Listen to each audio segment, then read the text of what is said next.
포로 수용소 내 좌우익 대립과 갈등, 거제 포로 수용소 생활. 1951년 3월 봄이 되었다. 봄이 되면 외국으로 이동한다더니 하루 만에 다시 옮겨간 곳은 거제도였다. 우리는 부산지구 가야리 포로 수용소에서 석 달 정도 있다가 거제도 포로 수용소로 이동했다. 그곳에서 만 2년을 넘게 지냈다. 처음 조그마한 항구에 도착했는데 배를 댈 데가 없었다. 하는 수 없이 배에 실은 쌀가마니를 물 위에다가 쌓고 발판을 만들어서 그것을 딛고 내렸다. 전시에는 뭐든 아까운 것이 없었다. 최북단 평안도에서 내려와서 이렇게 최남단의 섬에 닿게 되었는데 그때만 해도 거제도는 시골 중에 시골이었다. 큰 길은 하나도 없고 포장도 되지 않은 소로 좁은 길만 있었다. 집들은 전부 돌담 오두막으로 돼지우리처럼 동글동글한 모양이었다.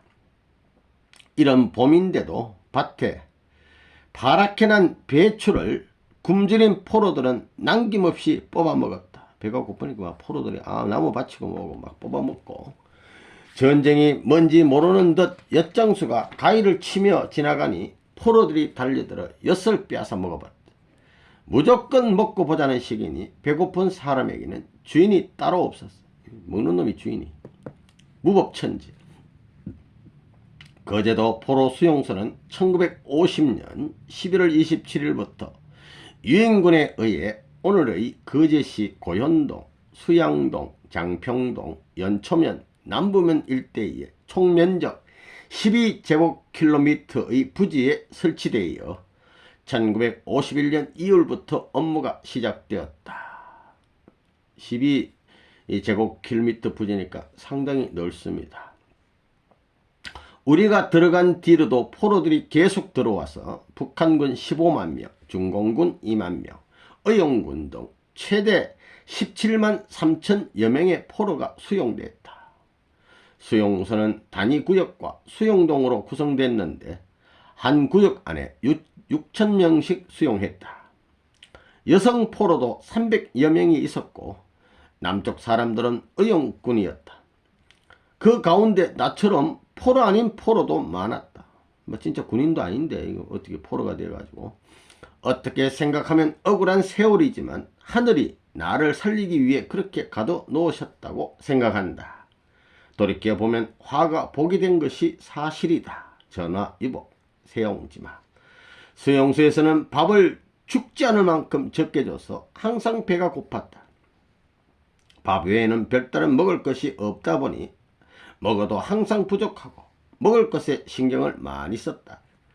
거제도에는 옛날 이순신 장군이 싼 성이 있는데 그 성의 돌을 허물어 수용소를 만들었다. 성을 허무는데 구렁이나 뱀이 많았다. 포로들은 그것을 보기만 하면 잡아서 껍데기를 벗겨 날것으로 먹었다. 아유, 굽지도 않고 막 센 걸 막 먹어. 미군들은 그런 모습을 보고 놀랐다. 산으로 작업을 나가면 칼을 가지고 가서 소나무 껍질을 벗겨 먹었어요. 미군 군화 밑에는 강철이 깔려 있는데 그것이 얼마나 강한지 모른다. 그것을 빼서 시멘트에 갈면 면도칼 같이 된다. 낡은 구두를 찢어 그것을 빼서 칼을 만들고 자기 구두 옆을 또 찢어 가지고 그다가 또 칼을 감춰요. 미군들이 못 가지고 다니게 하니까 그렇게 숨겨서 몰래 가지고 다녔다. 이 그림이 바로 거제 포로 수용소 치사장을 재현한 전시물이 되겠습니다. 여기는 이제 산이가 이렇게 둘러쳐 있고 여기는 수많은 숙소가 있는 것 같습니다. 숙소인지 뭐 하여튼 치사장 밥하고 이러는데 몇천 명이 산에 올라갔다가 내려오면 칼을 가지고 가서 소나무 껍질을 다 벗겨버린 탓에 산이 훤했다. 그러다가 국제적으로 문제가 될까봐 거기에 페인트 칠을 하기도 했다. 그 시절 니야쿠 토카 태풍이 불었다. 일본에서는 예로부터 입춘을 기점으로 210일째 되는 날인 9월 1일쯤 태풍이 많이 왔다고 해서 그런 이름이 생긴 것 같다. 아무튼 그때 얼마나 바람이 세고 피해를 많이 받는지 모른다. 천막이 날아가면 살 수가 없으니 포로들이 모두 밖으로 나가 자기 소대 막사를 밤새도록 붙잡고 있어요. 천막 못 날아가게. 조금만 틈이 생기면 바람에 천막이 뒤집어져서 사람들을 덮쳤다. 나중에는 바람이 천막을 갈라버리고 확 찢어버리고 사람을 날려 내동댕이 치기도 했다. 자연의 힘 앞에서는 어찌해볼 도리가 없었다. 죽어도 포로는 되지 말라는 말이 있을 만큼 그 천대와 수모라는 것은 이루 말로 다 할 수 없다. 차라리 감옥 같은 데는 자유만 없다 뿐이지 기본적으로는 먹을 것, 입을 것은 보장된다. 포로 수용소에 비하면 천국 생활이나 마찬가지다. 하루는 수용소에서 도망해 산에서 하룻밤을 잤는데 여전히 배가 고프고 추웠다. 군인들이 도망병 토벌을 나와 잡혀서 다시 들어갔다. 나는 어차피 갇혀 죽거나 나가다 죽거나 같으니까 죽는 것 같아. 밥이나 얻어 먹으러 나갔다고 했다. 그랬더니 따로 수용되어 있다가 다시 또 들어갔다. 포로들은 국군 공병들에게 옷을 팔아서 떡 같은 것을 사 먹었다. 수용소 안에서도 수단만 있으면 장사도 하고 잘 먹을 수도 있다. 시계도 어떻게 들어오는지 모르겠지만 시계를 팔아서 찰떡을 사고 화투도 사고 그런다. 화투. 사제 바지를 사들여 가격을 붙여서 파는 사람도 있었다. 장사까지 해요. 그 안에서 한 사회가 형성돼 살아가는 것이다. 사람의 삶이라는 것이 본시 그렇다 보니 아무리 공산주의라도 획일적인 조건에서 살 수만은 없는 것이다. 포로 수용소 안에서는 가까운 지방 사람끼리 뭉치게 된다. 명단을 만들어 고향 사람을 찾아가고 조직을 했다. 팔이 안으로 굽는다고 어느 지방 사람이 대대장이 되면 간부도 같은 지방 사람들이 다 해먹었다. 고향 사람들을 뽑아다가 1등 대우를 받는 식당 간부도 시켰다. 나는 그때 62 수용소에 있다가 85 수용소로 갔다. 85 수용소에는 정주중학교 체육선생이었던 장흥도가 연대장이었다. 그는 영어도 좀 했다. 부산에서 만났던 동네 친구가 연대장 부하로 있었다. 처음에 평안북도 정주 사람 손들라고 해서 나는 손을 들고 덕은면 평동 중학교를 다녔다고 했더니 나오라고 했다. 나는 그 친구 뒷배로 식당 위생부장이 되어 1년 동안 있었다. 그런데 그 권한이 굉장했다. 식당에서 먹고 싶은 것은 다 먹을 수 있었다. 옷도 손질해서 입고 신발도 닦아 신을 수 있었다. 그렇게 되니까 사람이 달라 보였다. 통조림이고 뭐고 배불리 잘 먹었더니 서너 달쯤 지나자 살이 쪘다. 좌우익 포로 간 갈등과 살상. 1951년 5월 포로 수용소 안에 좌익 포로 정치단체인 공산주의 친공 포로 해방동맹이 조직됐다. 또 3개월 지나서 8월에는 이에 대항하기 위해 우익 포로들에 의한 대한방공 청령단이 결성됐다. 7월에 휴전회담이 열리고 포로 송환이 현실적인 문제로 대두되면서 좌우익 포로 간의 판편갈림에 의한 마찰이 표면화되기 시작했다. 수용소 생활이 매일같이 얼마나 마음 졸이는지 모른다. 우익과 좌익 간 조직 계율이 이루어져서 서로 죽이고 죽였다. 친공 포로들은 의도적으로 계획적으로 소유와 폭동을 일으키고 살인 죽이고 두들겨 패고 구타행위를 자행했다. 친구들끼리 죽이고 살리는 일들이 한두 건이 아니었다.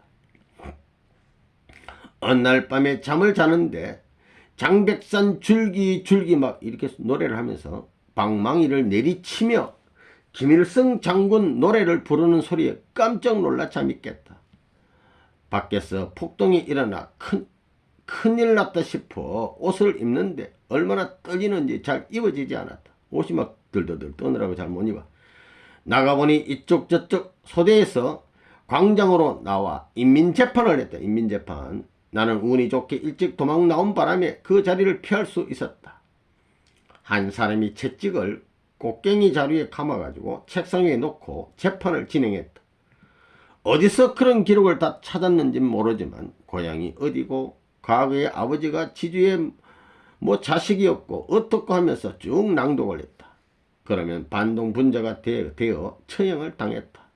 퍽 하고 급소를 치면 꼬꾸라지거나 몸이 뒤로 젖혀졌다. 이쪽 저쪽에서 막 사람들이 발로 차고 밟고 해서 죽게 되면 한편에다가 밀어 가만히로 덮어놓고 또 다른 사람을 재판했다. 그날 18명인가 죽었다. 한 18명 정도 죽었어. 그 중에 박일보라는 고향 친구도 끼어 있었다. 이 친구도 죽고 85 수용소 연대장을 했던 장흥도 정주중학교 체육선생도 죽을 처지에 놓여 있었다.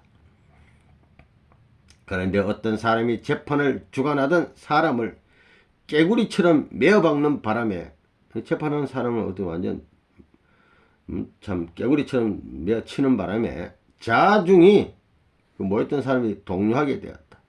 장 선생은 그 틈을 타고 정문으로 뛰어가 가시덤불을 넘어 헌병대로 들어가 살아남았다. 있던 날 아침 장 선생은 헌병대를 앞세워 정문으로 들어왔다. 이 사진을 보면은 막 이 사람은 낫을 들고 막 사람 죽이잖아요. 이렇게 막 폭동 사건을 재현한 그 전시물이 되겠습니다. 막 무법천지야. 이렇게 막 서로 죽고 죽이고. 사람이 들어와 빨갱이들을 잡는다며 밤새도록 사람들을 불러서 조사하고 때렸다. 밤에 불이 꺼진 경비실에 데려가 때리고 죽이고 엉망진창이었다. 아침에 광장에 모아놨더니 담요를 뒤집어 쓰고 있어서 보니까 멍이 들어있었다. 그러자 누구냐 대장 나와라 해서 다른 수용소로 보냈다. 그 다음날은 다시 좌익이 일어나 정권을 잡으면서 많은 사람이 죽었다. 우익이 한번 설치면 또 좌익이 죽고 좌익이 설치면 우익이 죽고. 수용소 안에니까 이놈들이 시신을요 먹는 우물에다가 막 던져버리고 땅에다 묻어버리고 던지거나 땅에 묻고, 같은 동족인데도 좌익이니 우익이니 갈라져 미련하게 서로 죽고 죽이며 싸운 것이다. 왜 그래 했는지 지금 생각해도 도무지 이해할 수 없다. 미친 거지. 그런 가운데도 미군이 있을 때는 절대 때리지 못하게 했다. 1951년 12월에 포로교환 합동분과위원회가 구성됐다. 이달에 반공포로들이 혈서를 쓴 사건이 일어나 침공포로와 반목이 극심해졌다. 수용소 안에서 서로 죽고 죽이기를 거듭하자 결국 유엔에서 들어와서 이북과 이남으로 갈 사람을 심사했다. 너 북한에 갈래? 남한에 남을래? 이렇게 심사했어. 민주, 공산, 양측 모두 관심을 가진 포로 문제의 쟁점은 본인의 의사로 이북으로 송환되겠다는 포로가 실제로 얼마나 되느냐는 것이었다. 공산군 측은 겉으로는 포로 분류 심사를 동의하고도 실제로는 포로들로 하여금 거부 행동을 하도록 조종했어. 자기들은 모두 이북으로 갈 것이며 여기에 남을 사람이 없다고 주장했습니다. 모두가 강제 송환을 관철하는 저의로 이루어진 행위들이었다. 이미 포로 수용소 안에서도 철저히 공산당의 지령을 받고 있었다. 어떻게 된지 몰라도 하여튼 공산당 지령을 받고 있는 상태. 포로들의 막사까지 들어오려면 헌병 초소 4개를 거쳐야만 한다. 그런데도 포로 수용소 안으로 이북에 노동신문이 들어온다. 노동신문이 들어올 정도면 다 된 거 아니야. 아침에 자기들끼리 노동신문을 읽어준다. 귀신이 곡할 노릇이었다. 헌병들 중에도 공산당 조직원이 있다는 이야기다. 침공 포로들끼리 서로 연락해서 데모할 때는 높은 데로 올라가서 깃발을 신호로 한다. 헌병이 내려오라고 해도 안 내려간다고 하니까 총을 쏘아 죽였다. 한 놈이 죽으면 또 다른 놈이 또 올라가. 그러면 또 다른 놈이 계속해서 올라간다. 하여튼 이놈들 뭐 죽는 그만나는 것 같아. 1952년 2월 포로 송환을 대비한 포로 분류 심사가 강행되자 심사에 대한 한국 폭동이 일어났다. 이때 또 양측에서 많은 사상자가 생겼다. 이 사건의 책임을 지고 포로 수용소 사령관이 물러나고 프란시스 도트 미국 육군 준장이 새로 부임해왔다. 4월부터 유엔군은 자우익 포로를 분리해 분산 수용 조치를 단행했다. 하도 모아놓으니까 싸우니까 이제 날아났어. 낮에는 대한민국, 밤에는 인민공화국 만세를 부르며 사람이 끊임없이 죽어나가고 있었다. 우익과 좌익이 한 곳에 있으면 너무 많은 사람이 희생되다 보니 양쪽으로 갈라놓은 것이다. 그런 참혹한 나라를 견디던 중에 나는 아침 작업을 나갈 때 정문 근처에서 도망쳐 나왔다. 헌병대에 뛰어 들어가서 좌익 수용소에서는 도저히 있을 수 없다고 말하고 우익 수용소로 갔다. 우익 수용소는 남한에 남겠다는 사람들만 따로 수용하는 곳이었다. 좌익 수용소에서는 밤마다 우익 수용소를 위협했다.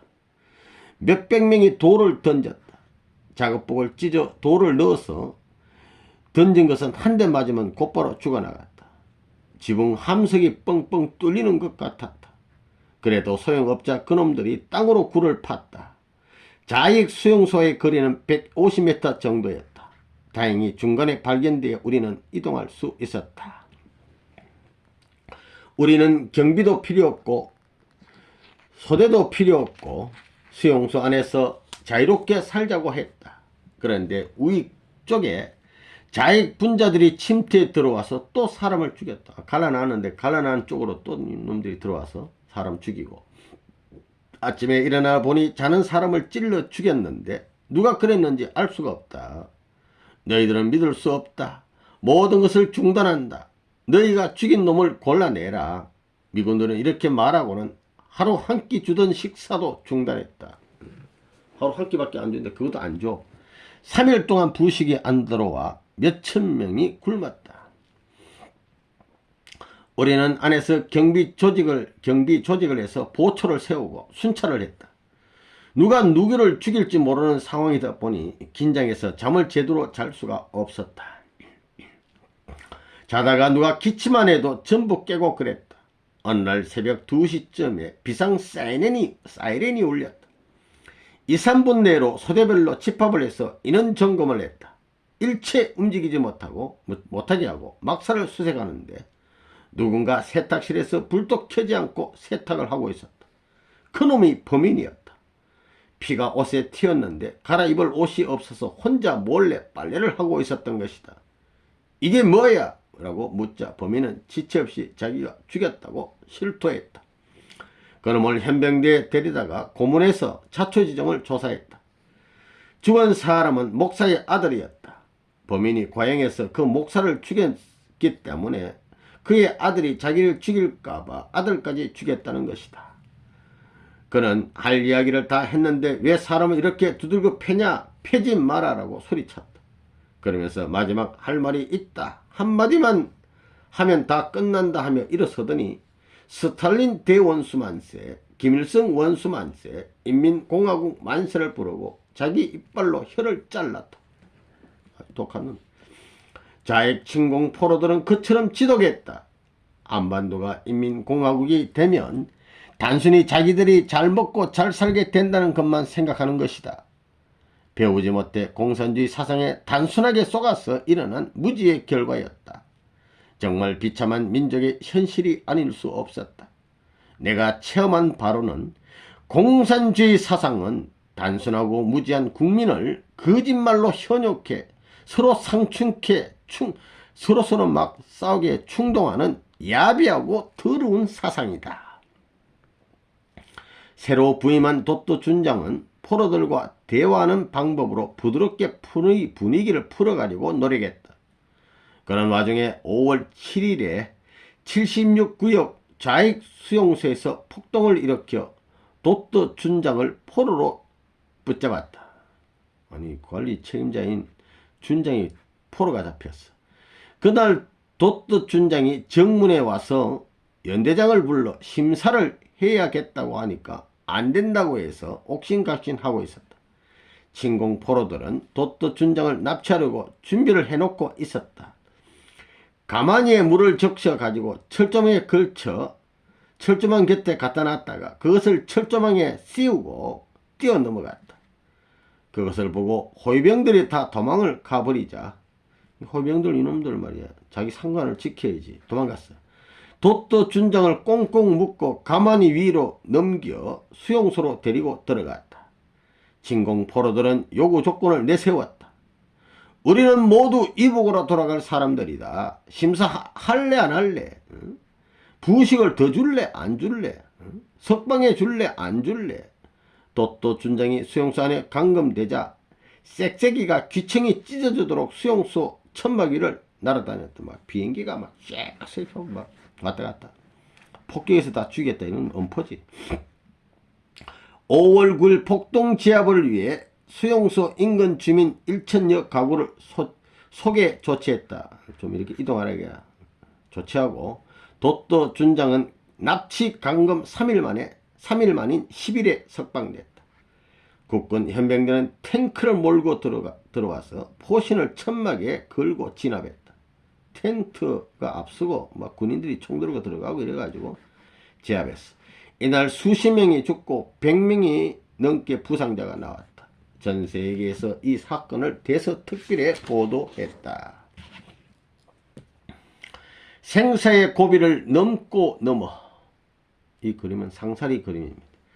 마산 포로 수용소 이동과 탈출. 1953년 6월 들어 유엔은 자익 침공 포로들을 분산 수용시켰다. 이때도 자익 포로들은 생명을 걸고 맞섰으나 결국 강행됐다. 나는 가끔 그때를 떠올리면서 우리가 그 사람들 이상으로 담대한가 생각해 본다. 그들은 자기 하나 잘 살아보겠다는 사상을 위해 그렇게 생명을 걸고 결사적으로 싸웠다. 그런데 우리는 전 세계 인류의 역사를 새롭게 창건할 하늘의 용사라고 하면서 그만큼 결사적으로 실천하지 못하고 있다. 하늘의 용사 성가 19장. 노래는 부르는데 결사력이 이 사람들은 못하니까 안 되는. 아무튼 그때 너는 유엔의 심사를 받아 이남에 남게 됐다. 전시에는 사람이 죽으면 명단이 없으니 그것으로 끝이었다. 파리 목숨만도 못한 것이 전시의 사람 목숨이다. 죽은 그만이야. 누가 죽은지도 몰라. 나는 그 속에서 살아남아 생사의 고비를 넘고 넘었다. 당시 특수부대 소속으로 들어가면 대우가 좋았다. 옷도 빼입고 다니게 하고 잘 먹이고 배에 태워서 진남포 앞바다에 정보 수집을 해오라고 들어가게 했다. 그랬다가 며칠 만에 배가 오면 타고 나오는데 제 시간에 못 나오면 빈배로 나왔다. 누구든 죽느냐 사느냐는 갈림길에서는 고민하지 않을 수 없다. 나는 큰 공을 세운 것은 아니지만 9월산 부대 소속으로 방공 결사대에 가입해서 활동을 했다. 고향에서 공산당 체제를 부정하며 배척하고 나온 입장이라서 다시는 돌아가더라도 환영받을 수 없었다. 반동분자로 낙인 찍혀 일생 탄광에나 가서 고생하고 죽을 수밖에 없다고 판단해서 남한에 남기로 했던 것이다. 나는 그 제도에서 자익, 우익 심사를 거쳐 마산으로 왔다. 마산 제7 포로 수용소는 지금의 창원시 마산 하포구 월령동과 가포동 사이에 있었다. 뒤로 청년성 자락이 둘러있고 앞으로는 마산만이 있는 요충지이다. 나는 예상치 않게 그 제도에서 마산으로 빠져나올 수 있었다. 당시 남북한이 휴정협정을 하면서 유엔에서는 이북으로 가지 않겠다는 사람까지 침공 포로로 넘기려고 했다. 문제 이거.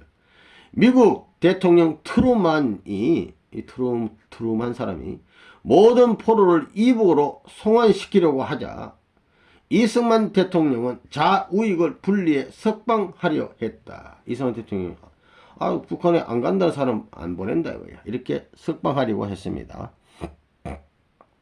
우리 문용구 할아버지 미국 놈 믿지 말라. 조선 놈 조심하라 말이 있는데 미국만 못 믿으면 안 돼. 그때 우리 수용소에서 혈서를 쓰는 일이 일어났다. 각자 손가락을 깨물어서 이승만 박사 각하 우리는 대한민국을 위해서 목숨을 바치고 싶습니다. 만약에 이북으로 가게 되면 그 즉시 우리의 목숨은 없습니다. 피로 맹세합니다라고는 내용으로 혈서를 막 썼어. 이승만 대통령은 방공포로 수만 명이 쓴 혈서를 보고 감명을 받아가지고 원용덕 장군을 통해 극비리의 포로 석방 작전을 추진했다.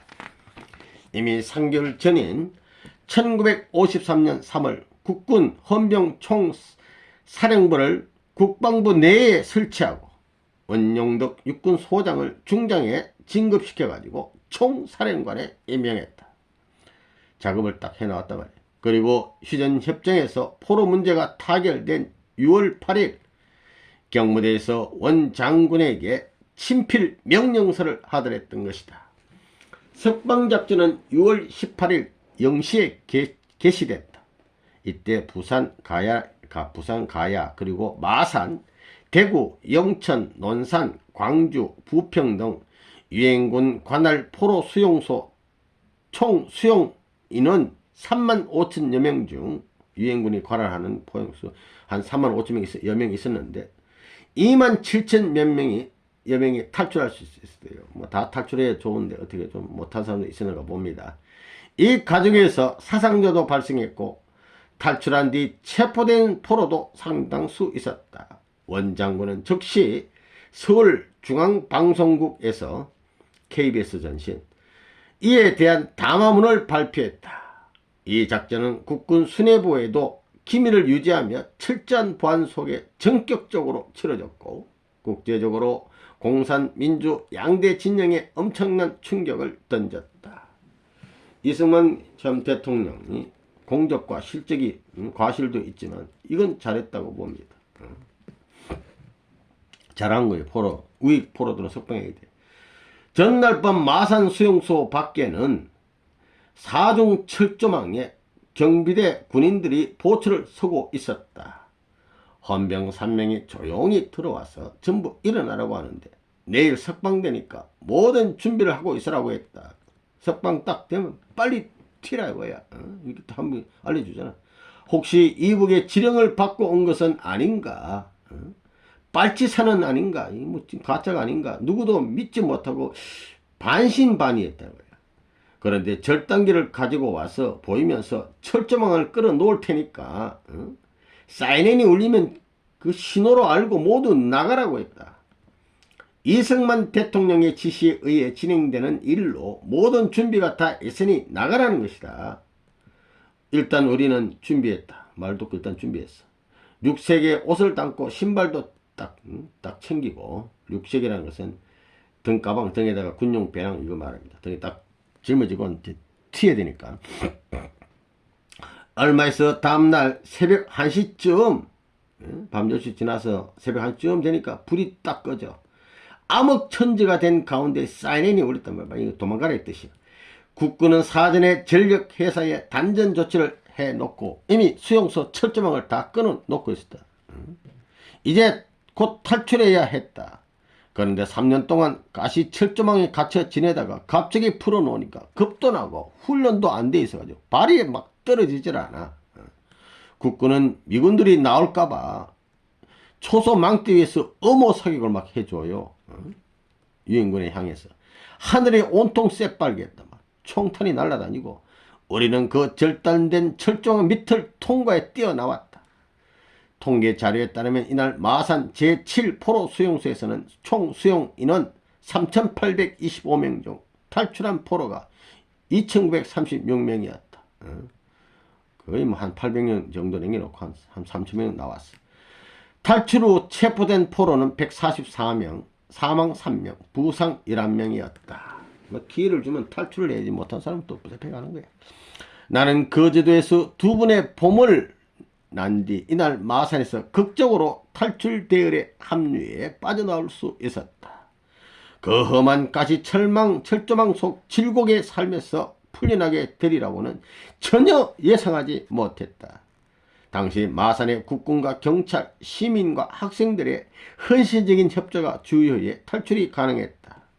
모든 사람이 도와줘. 포로 수용소는 얼마 안 있어 휴전 협정 조인으로 폐쇄되기에 이르렀다. 만 3년의 피 튀기는 싸움의 세월 가운데서 나는 많은 공산당 쪽 사람들에게 보이지 않는 타격을 줬다.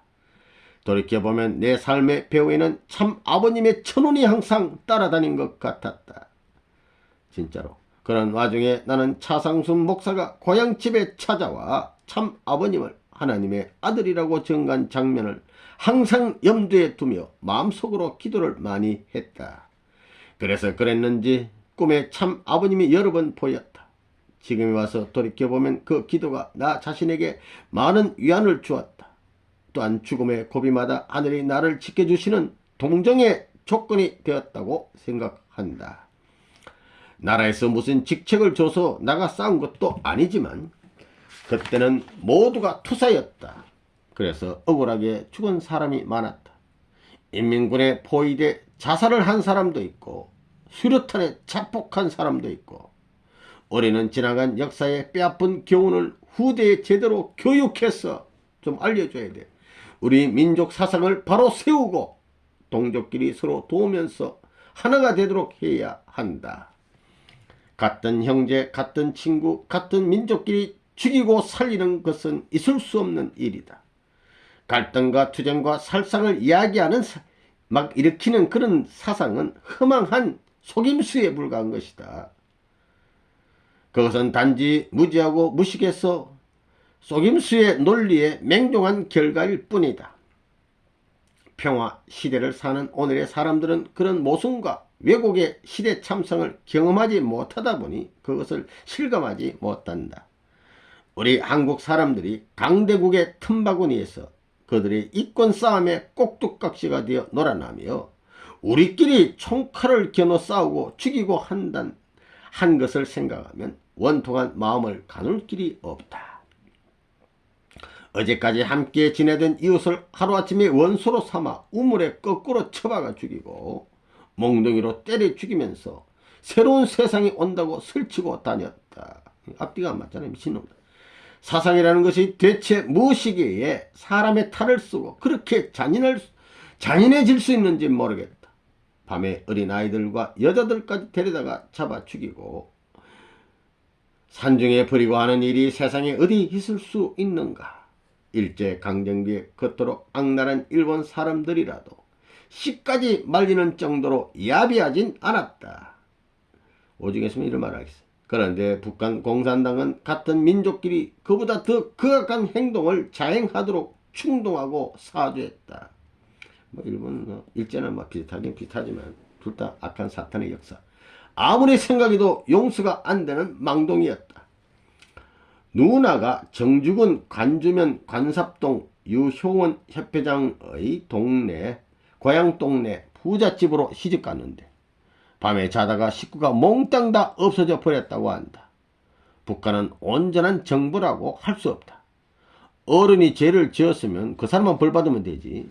법으로 처결하면 되지. 여자들이나 어린아이들이나 몽땅 없애는 게 무슨 나라라고 하겠는가.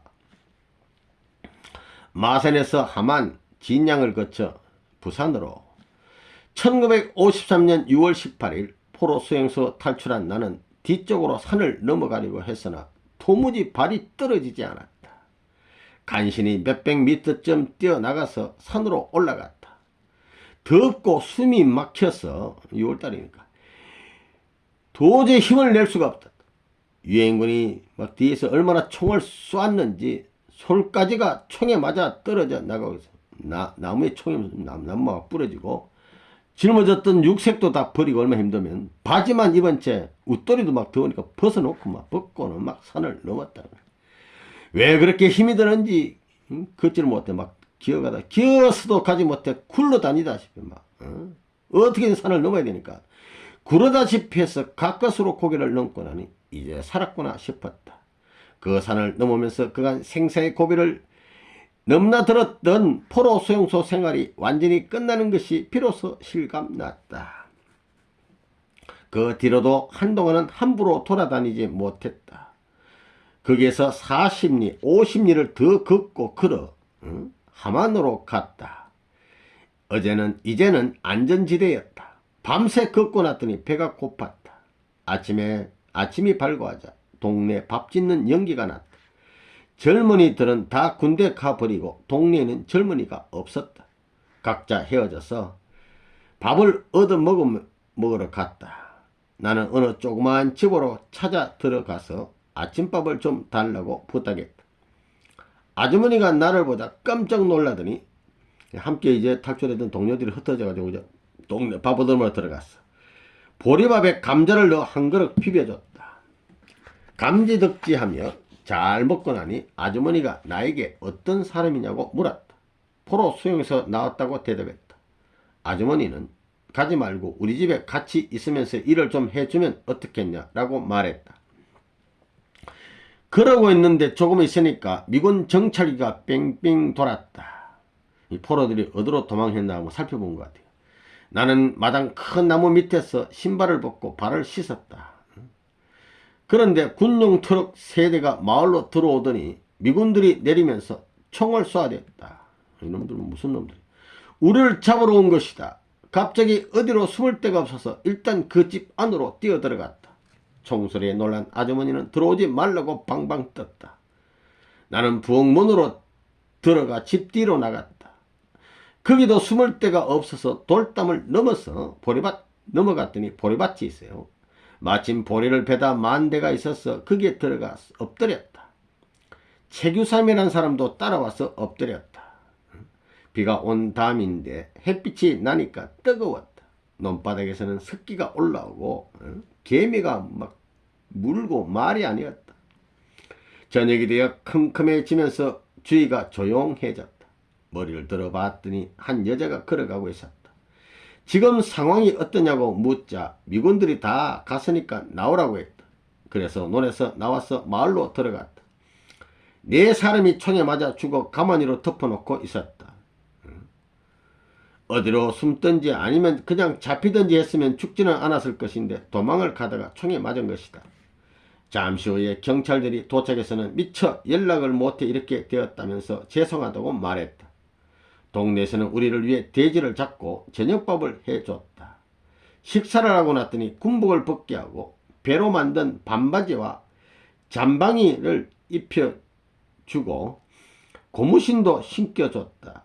고무신은 바닥이 없는 것이었다. 틀림없는 거짓골이었다. 아니, 고무신 좀 바닥이 있는 걸 줘야지. 없는 걸 줬다는 거예요. 그곳에서 트럭을 타고 한참을 가서 이제 또 얻어먹고는 또 진주 북쪽 진양군 미천면에서 내렸다. 거기서 한 마을에 2사람씩, 이제 몰려다니면 안 되니까 한 마을에 2사람씩 배치했다. 나는 지금은 대곡면으로 분할된 미천면 월암리 마음골로 갔다. 거기서 밥을 얻어먹으며 1달 반을 지냈다. 방공청년이라는 정명과 도민증도 만들어줬고 그것을 가지고 다니면 어디에 가든지 무료였다. 무료. 돈 안 받아. 그 다음에는 이승만 박사가 특별 자금을 나눠줬다. 좀 정착하라고. 이장이 그때 돈으로 1,000원과 광목 10마, 고무신 한 클레를 타가지고 왔다. 이장집 사랑방에서 묵었는데 집마다 하루 한 집씩 밥을 해와서 그 밥을 얻어먹고 지냈다. 미군들이 들어오는 것 때문에 밖에도 못 나가게 했다.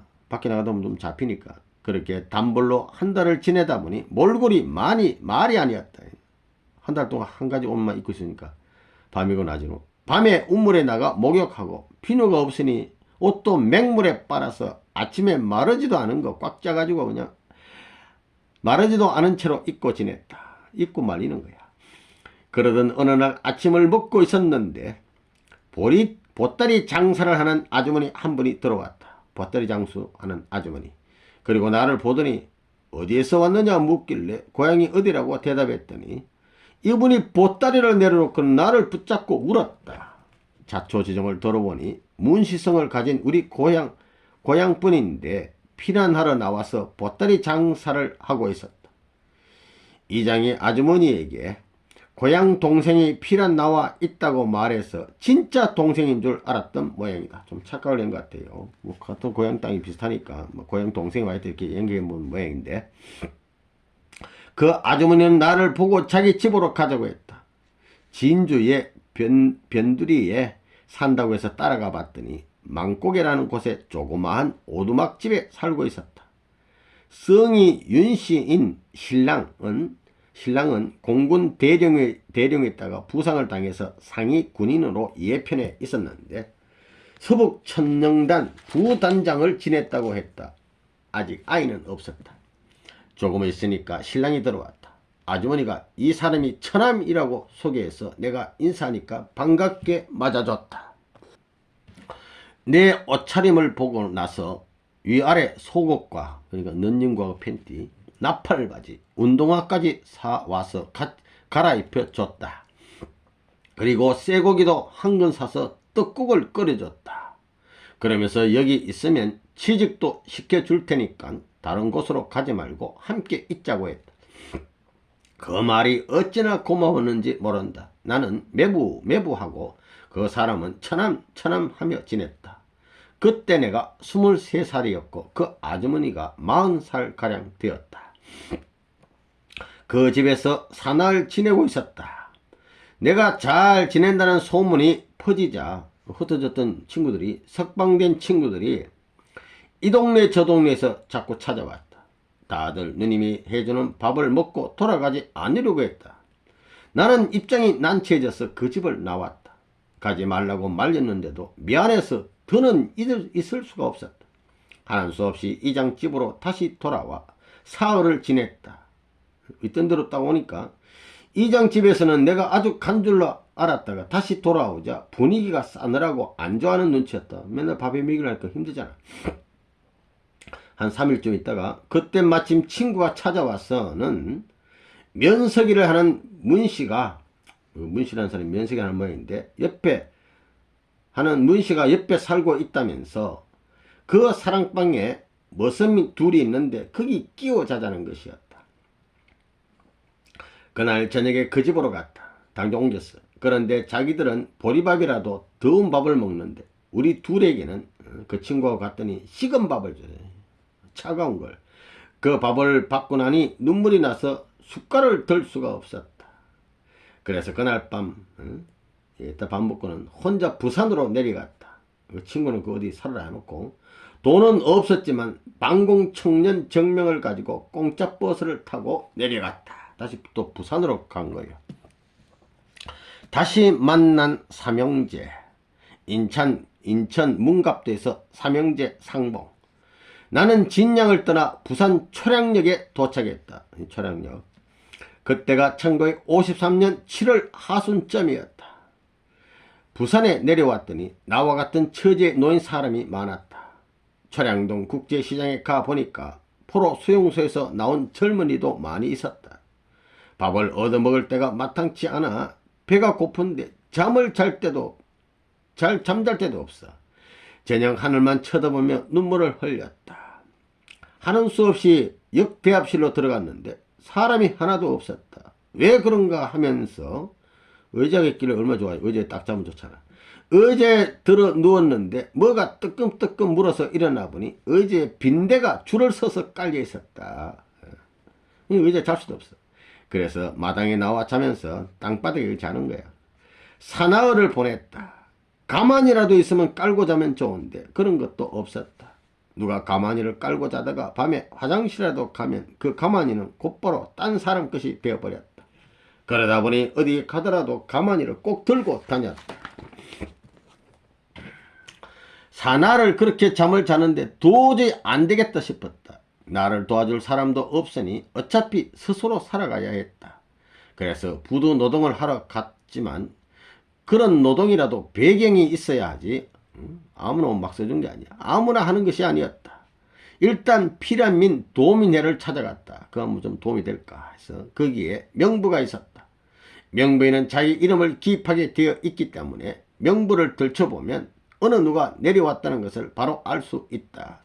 그런데 그 명부에 우리 큰형 이름이 인천 앞에 덕적도라는 섬 주소와 함께 적혀 있었다. 이 형이 있단 말이야. 그런 차에 방병식이라는 고향 사람을 찾게 됐다. 만났어. 부두 노동을 하고 있던 방영감 집을 찾아갔더니 조그마한 데서 내외가 아이 둘하고 넷이서 네 사람이 살고 있었다.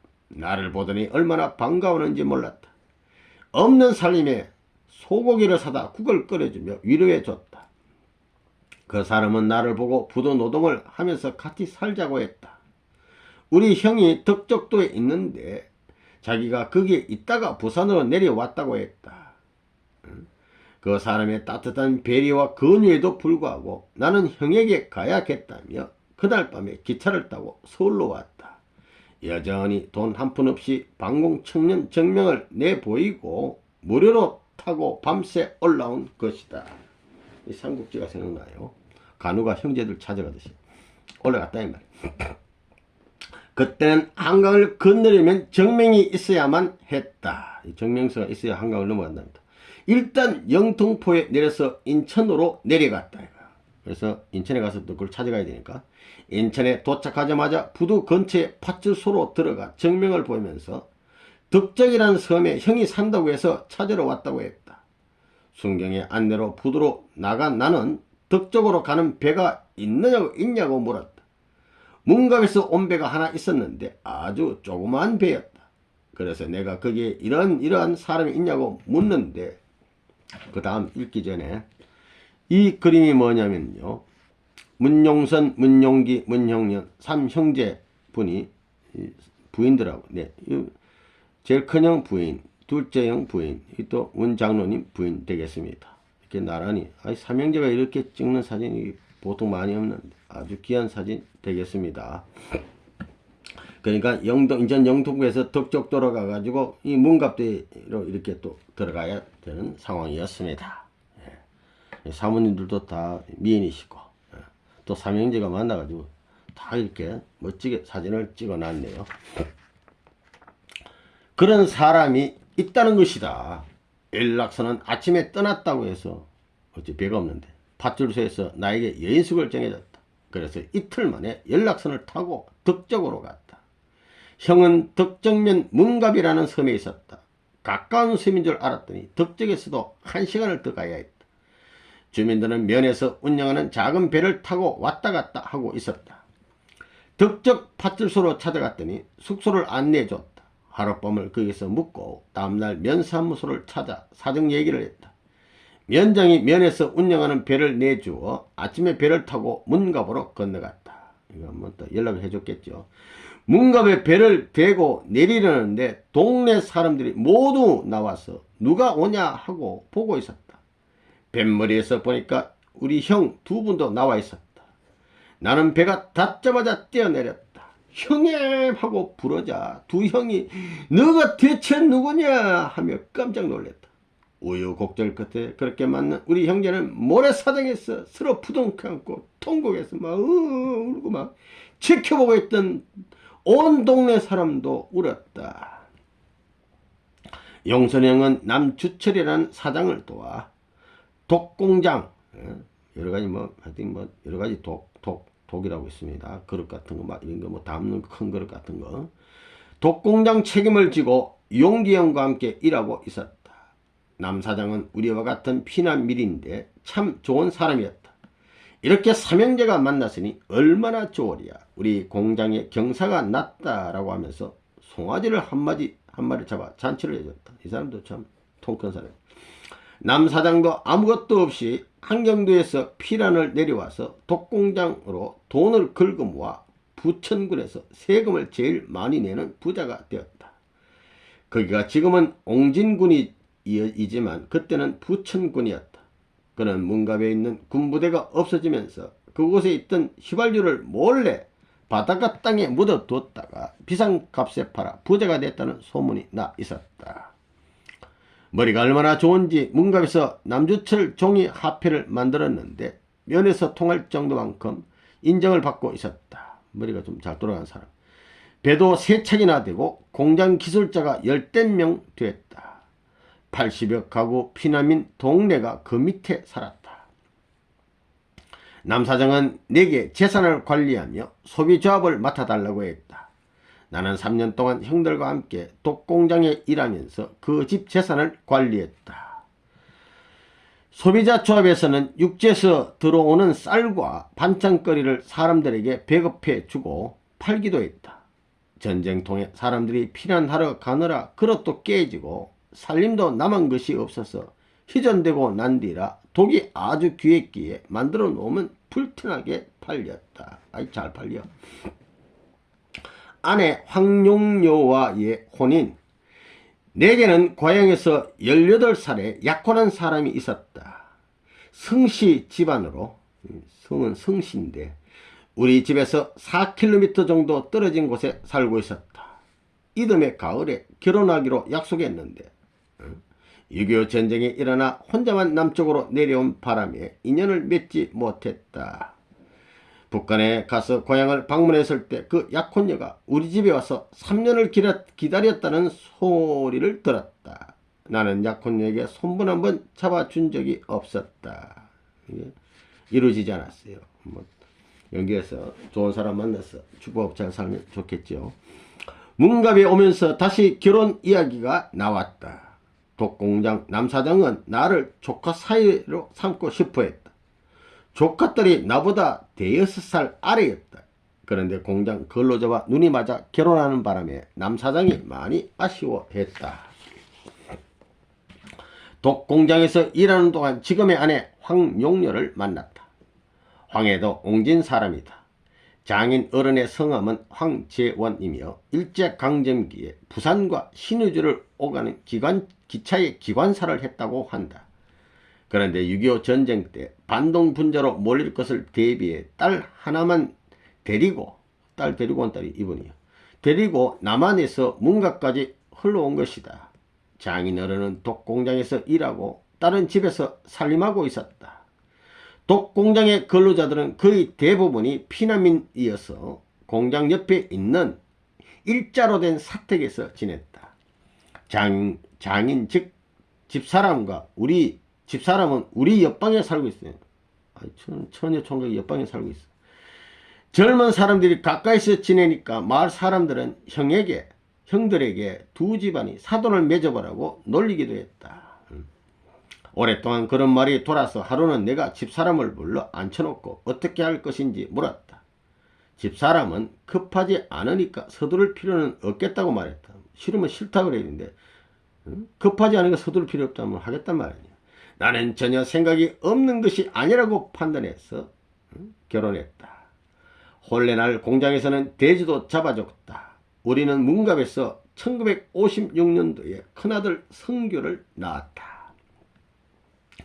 이제 이분이 육천가정 축구를 받다고 합니다.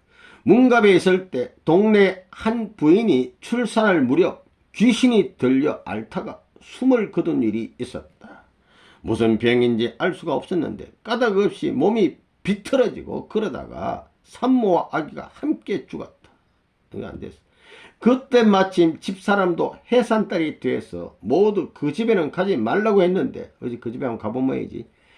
얼마 뒤에 집사람이 큰 아들을 낳고 난 건 잘 됐는데 나서 보름이 지나자 꽃같은 정체가 나타났어요. 나는 얼마나 놀랐는지 모른다. 갑자기 앞이 안 보인다고 해서 손을 잡고 부축해서 화장실에 갔다가 방에 들어왔는데 들어오자마자 쓰러졌다. 화장실 눈이 안 보니까 막 부축해서 가고 이런 판이 됐다. 이래. 먼저 이 그림을 보면 이 그림은 이분이 바로 문영년 장로님이고 부인 되시는 황룡여 여사님. 손을 딱 이렇게 다정하게 잡고 여기 어디냐면은 미국의 수도 워싱턴으로 생각이 됩니다. 이게 워싱턴 모니먼트의 기념탑이고 미국 여행하면서 89년도에 여행하면서 한껏 착 이렇게 예쁘게 멋지게 찍어놨습니다. 이 장소는 1976년 9월 18일 우리 참 아버님께서 부모님께서 30만 시민들을 모아놓고 워싱턴 대한 장소입니다.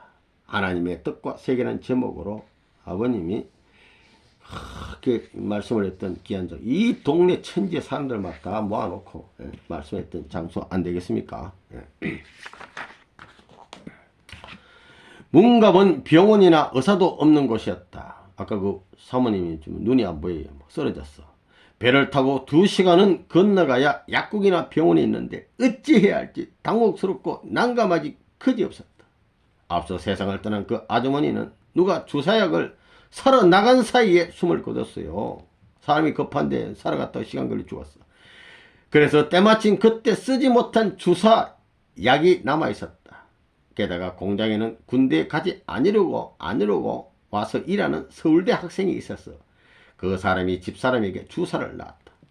앞서 아주머니를 살리려고 사다 놓은 주사약을 우리 집사람에게 놓게 된 것이다.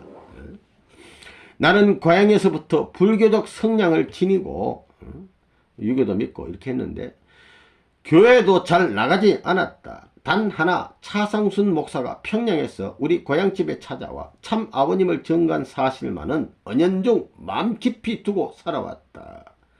그러던 중에 집사람이 위태롭게 되자 기도가 저절로 나왔다. 하나님 아버지, 제발 우리 집사람을 살려주세요. 우리 큰집 형님을 재림주 구세주로 보내셨다면 나를 좀 봐주세요. 사촌 동생 아니냐고요. 좀 봐달라고요. 절박한 마음으로 그 학생에게 주사를 놓도록 부탁한 것이다. 속으로 이렇게 기도하면서 그때 우리 형수가 마음이 하도 급하여 마을 점쟁이를 데리고 와가지고 점을 치겠는데 점쟁이가 쌀을 한 줌 딱 지어가지고 상에다 툭 뿌리면서 양쪽으로 줄이 쫙 서서 갈라졌다. 쌀이 어떻게 된 일이냐고 묻자 점쟁이가 겁이 나는지 말도 안 하고 보따리고 도망가려고 그래. 싸서 나가려고 해서 붙들었어요. 그러자 점쟁이가 다시 밥벌이 2개를 가져와서 여자 밥그릇 2개 딱 가져와서 그 하나는 쌀을 담고 하나는 다 타고 남은 재를 담아가지고 놓고는 아무 뚜껑이나 열라고 했다. 그래서 하나를 뚝 열어봤더니 쌀이 담긴 그릇이었다. 재 담긴 거 열었으면 큰일 날 뻔했어. 점쟁이가 이제 됐다고 하면서 괜찮을 거라고 했다. 그날 저녁부터 집사람은 혈색을 되찾으며 차도가 있었다. 이거는 점점 회복이 되어 왔다. 이 뜻입니다. 참으로 기적과도 같은 일이었다. 나는 그 일이 계기가 되어 진정으로 하나님이 나를 지켜주고 계신다는 믿음을 갖게 됐다. 위태로운 생사의 고개를 넘을 때마다 막연하나마 마음속에 간직한 참 아버님에 대한 믿음의 기준이 하나님이 나를 지켜주신 조건이 됐단 말입니다. 우리가 우리 아버님을 믿는 조건, 이것이 하나님이 지켜주는 조건이 되는 거예요. 참고로 평화 메시지 17번 아버님 이렇게 정해줬는데 평화를 사랑하는 세계인이라는 이 아버님이 자시던 귀한 거, 이거 8대 교제교본 못지않게 귀한 소개하는 귀한 책입니다. 이거 이 책 출판 기념식이 2009년 6월 1일 날 서울 강남 코엑스에서 있었어요. 이때 아버님 그 말씀 중에 무슨 말씀했냐면요, 무형의 하나님과 실체 하나님 참부모, 우리 참 아버님 말하는 거예요. 참부모는 어떻게 된 분이냐면요, 일심일체 일념일액으로 하나 된 분이에요. 그렇기 때문에 무형의 하나님과 실제 참 부모님을, 우리 아버님을 구별할 필요가 없는 지상천상 천국 실체적으로 펼쳐지는 새로운 시대가 열리고 있다 해서 그때부터 열렸단 말이에요. 보이지 않는 하나님 잘 모른다고 하지 말고 우리 아버님 말씀이, 아버님이 내 입을 통해서 하는 하나님 말씀을 했으니까 아버님을 믿고 아버님을 사랑 모시고 하면 그 하나님 모시고 생기는 거랑 똑같은 거랑 마찬가지라 이 뜻이 되는 것입니다. 서울에 나와서 다음 해 소식을 들으니 그 동네에서 아기를 낳다 죽은 사람이 4이나 됐다고 한다. 아이고, 하나님이 그런 모양이었다. 우리가 나오고도 그런 일로 2사람이 더 죽는 바람에 결국 그 동네는 폐허가 됐다.